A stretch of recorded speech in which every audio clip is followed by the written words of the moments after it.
Assalamualaikum warahmatullahi wabarakatuh dan salam sejahtera. Selamat datang ke wawancara khas Suara TV sempena Pilihan Raya Negeri Johor ke-16. Dan dalam siri khas ini, kami membawakan calon-calon daripada pelbagai parti politik untuk berkongsi sendiri visi, perancangan serta komitmen mereka kepada rakyat dalam menentukan hala tuju Johor untuk 5 tahun akan datang. Tetamu kita pada episod kali ini bukanlah nama asing dalam landscape politik negara tanah air. Beliau pernah menggalas amanah sebagai Menteri Kesihatan Malaysia ketika negara berdepan dengan pandemik COVID-19 sebelum meneruskan tanggungjawab sebagai Menteri Sains, Teknologi dan Inovasi. Kini, selepas beberapa tahun berada di luar pentas pilihan raya, beliau kembali menawarkan khidmat kepada rakyat sebagai calon Barisan Nasional bagi Dewan Undangan Negeri Pasir Raja sekaligus berdepan saingan 3 penjuru pada PRN Johor pada kali ini. Apakah yang mungkin mendorong beliau kembali bertanding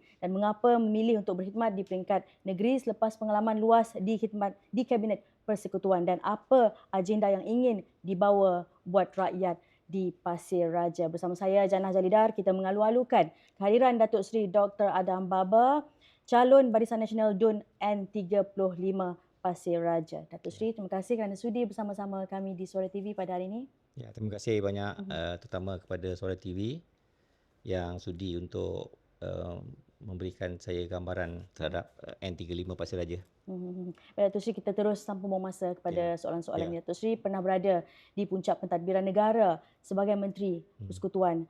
Tapi pada PRU 15, Datuk Seri tidak dicalonkan. Jadi bagaimana Datuk Seri menerima keputusan pada ketika itu dan adakah pernah terlintas untuk berehat daripada dunia politik atau memang ada memasang niat untuk kembali apabila tiba masanya kini?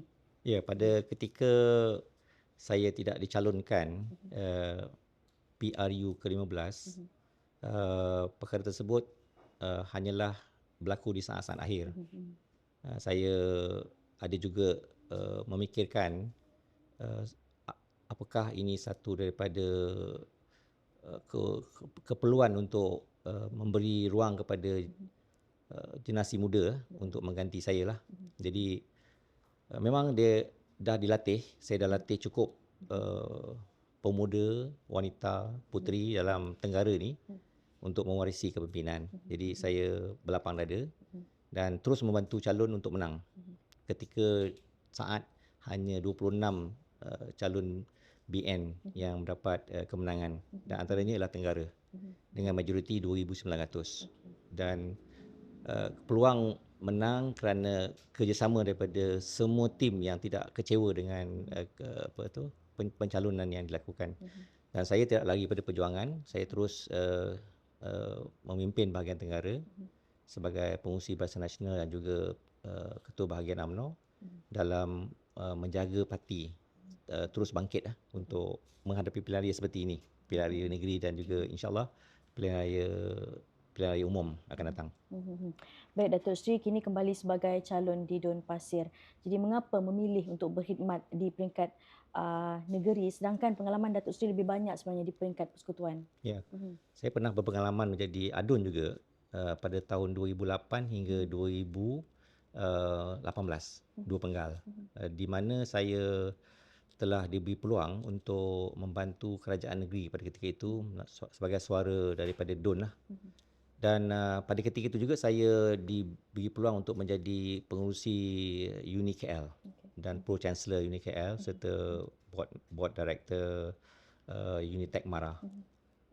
Jadi saya mendapat ruang yang sangat besar ketika itu sebagai ADUN Pasir Raja untuk berkhidmat di bawah Duli Yang Maha Mulia Sultan Pahang, iaitu Tunku Abdullah, memimpin kami di Uni KL. Dan daripada situlah yang saya mendapat pengalaman yang luas terhadap bidang teknikal, terutama sekali TVET, higher TVET lah. Dan dapat membentuk, semasa jadi ADUN tu, saya dapat membentuk satu majlis yang sangat penting selain pada Board of Engineer, iaitu dipanggil MBOT, Malaysian Board of Technologies. Jadi kita memulakan MBOT itu di peringkat nasional dengan kepimpinan Sultan Pahang, Tunku Abdullah. Datuk Seri, kita tahu Datuk Seri bukanlah orang baru di Pasir Raja. Kita nak tahu apa keutamaan yang Datuk Seri ingin selesaikan dalam tempoh 5 tahun pertama sekiranya diberi mandat oleh rakyat? Ya, kami dah ada satu visi yang besar untuk 2030, Mhm. iaitu Maju Johor. Ada pas saya pakai baju ni lah. Maju Johor ni dia boleh dianggap berjaya kerana kestabilan dengan 40 seat berbanding 56. Jadi banyak keputusan boleh dibuat dengan tepat dan juga agresif. Terutama sekali dengan adanya penubuhan JSSEZ lah yang telah menjadikan Johor destinasi pelaburan antarabangsa dan di situ wujud peluang untuk kita menaikkan KDNK negeri lah di samping menambah pendapatan negeri. Dan untuk visi seterusnya ialah Maju Johor memerlukan kekuatan dalaman. Antaranya pengembelingan tenaga orang yang berpengalaman dengan tenaga muda. Berpengalaman dan muda, satu kaedah yang saya rasa di situlah keperluan perlu diwujudkan. Dengan pengalaman dan tenaga, dia akan menjadi lebih baik dan kestabilan ini perlu dikekalkan untuk meneruskan kemajuan yang kita telah rancang untuk mencapai Maju Johor 2030. Kita tak lama lagi, 4 tahun saja daripada tahun 26 ni. Jadi inilah masa yang sesuai kalau penglibatan saya dalam Kerajaan Negeri Johor sebagai ahli Dewan Undang Negeri yang boleh menyuarakan beberapa pendapat. Dan sebelum ini pun saya telah menyuarakan kerisauan saya berkenaan dengan aging society. Iaitu generasi yang dipanggil penuaan yang bertambah. Memerlukan mereka untuk mendapat guidance yang betul bagaimana untuk mengurangkan risiko kesihatan yang mungkin dijangkiti ataupun terkena pada mereka. Jadi aging society ini antara satu agenda Maju Johor dan dibantu oleh pelaburan masuk yang besar, membawa banyak teknologi-teknologi baru, terutama sekali dalam bidang-bidang yang boleh dimanfaatkan oleh pelbagai pihak. Baik Datuk Seri, kita nak throwback sedikit. Sebelum ini, semasa pandemik COVID-19, Datuk Seri merupakan antara individu yang paling mendapat perhatian rakyat pada ketika itu. Dan di sebalik macam-macam cabaran, ada juga kenyataan-kenyataan yang menjadi bahan jenaka dan juga serangan politik. Termasuklah isu nasihat minum air suam itu. Jadi adakah ini memberi kesan kepada Datuk Seri secara peribadi dan apa mungkin boleh Datuk Seri kongsikan pengalaman paling berharga Datuk Seri pelajari ketika mengurus krisis kesihatan terbesar pada waktu itu? Ya. Saya sebagai seorang doktor yang terlatih dan dalam bidang kedoktoran dia ada dua bidang.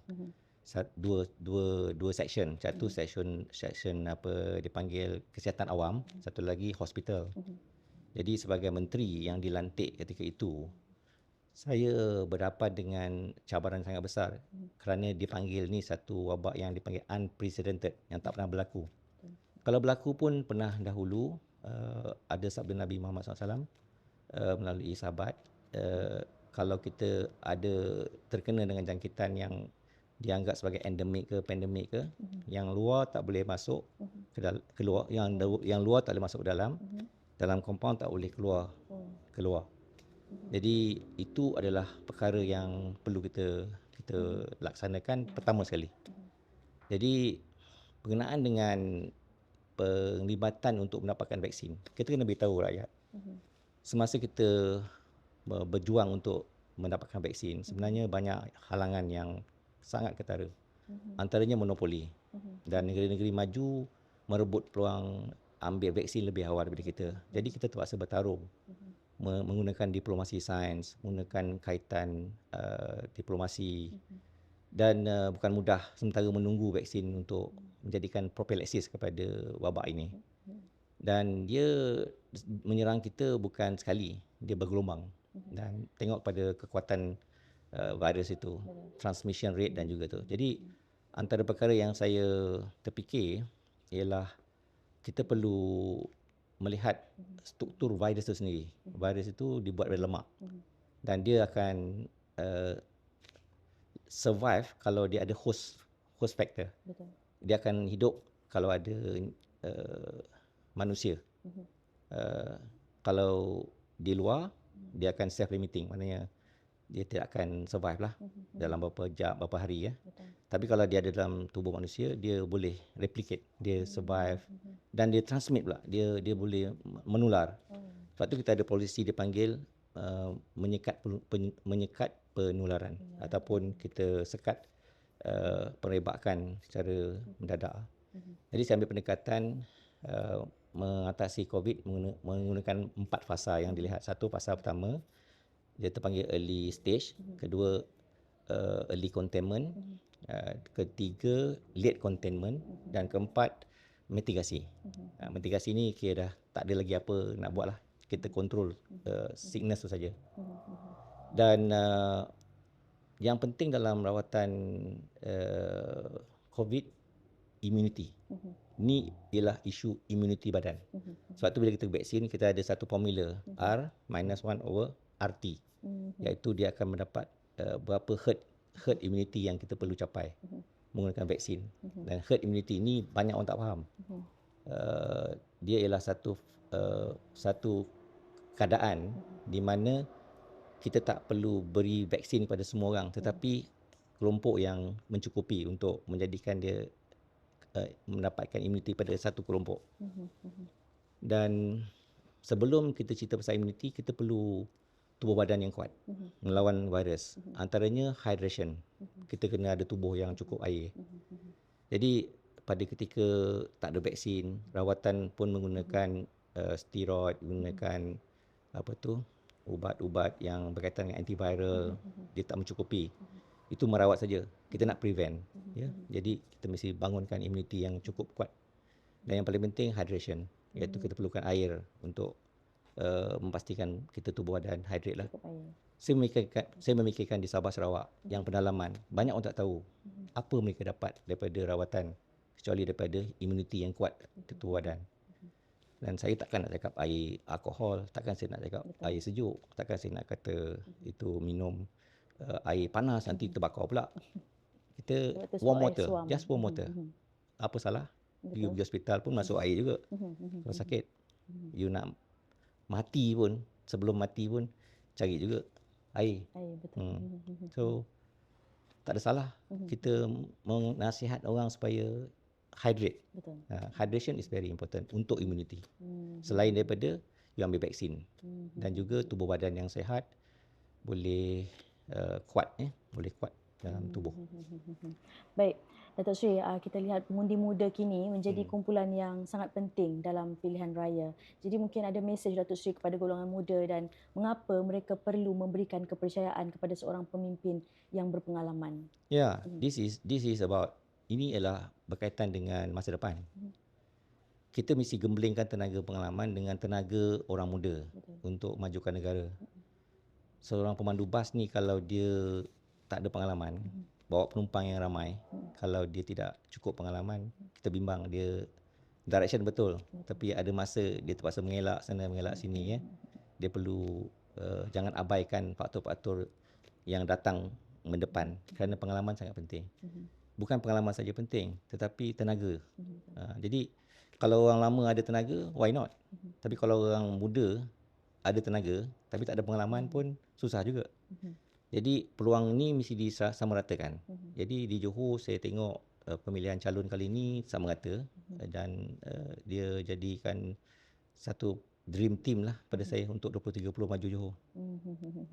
Baik, Johor kini berada pada fasa pembangunan yang pesat dengan pelbagai pelaburan baru, kan Datuk Sri. Jadi bagaimana Datuk Sri mahu memastikan kawasan luar bandar seperti Pasir Raja tidak ketinggalan untuk menikmati limpahan pembangunan dan peluang pekerjaan untuk mereka? Saya tanya soalan ini dengan Yang Amat Berhormat sebelum ni. Kenapa JSSEZ tu hanya lokasi Iskandar Malaysia? Mungkin paling jauh pun 1/3 Johor, negeri Johor. Saya menyeru kepada Yang Berhormat supaya lanjutkan pasar pembangunan tu ke utara Johor, ke tengah dan ke utara Johor. Tetapi Yang Amat Berhormat beritahu kita akan buat tapi ikut berfasa.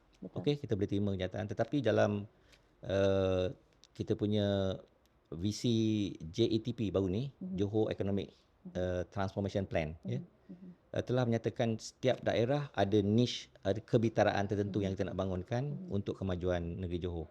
Kebitaraan ini telah dinyatakan dengan jelas di setiap daerah.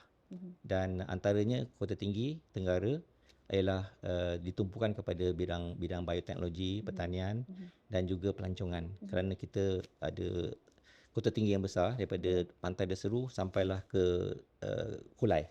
Jadi pelbagai sektor boleh kita ketengahkan. Dan sebagai jiran kepada JSAZ ni, kita menyerulah sampai masa nanti dia akan sampai ke kawasan kita.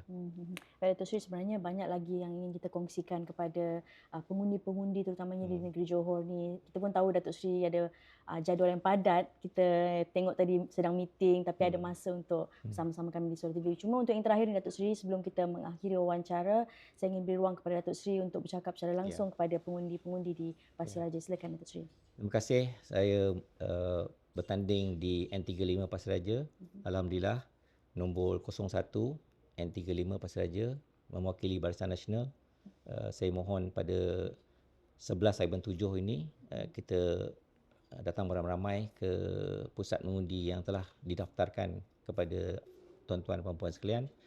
Undilah saya untuk memenangkan calon Barisan Nasional N35, Dr. Adham Baba. Baik, terima kasih banyak Datuk Seri kerana sudi bersama-sama kami pada hari ini. Baiklah, jangan lupa keluar mengundi pada tarikh tersebut untuk sama-sama menjalankan tanggungjawab pada hari pengundian itu. Baik, semoga segala perkongsian ini dapat membantu rakyat terutama di negeri Johor untuk mengenali calon dengan lebih dekat sebelum membuat pilihan pada hari pengundian. Terima kasih kepada semua pelayar di Suara TV, baik di Facebook, TikTok, Instagram dan juga Thread. Teruskan melayari kami untuk banyak lagi maklumat terkini dan untuk itu sekian dahulu daripada saya Jannah Jalidar. Assalamualaikum warahmatullahi wabarakatuh. Waalaikumsalam.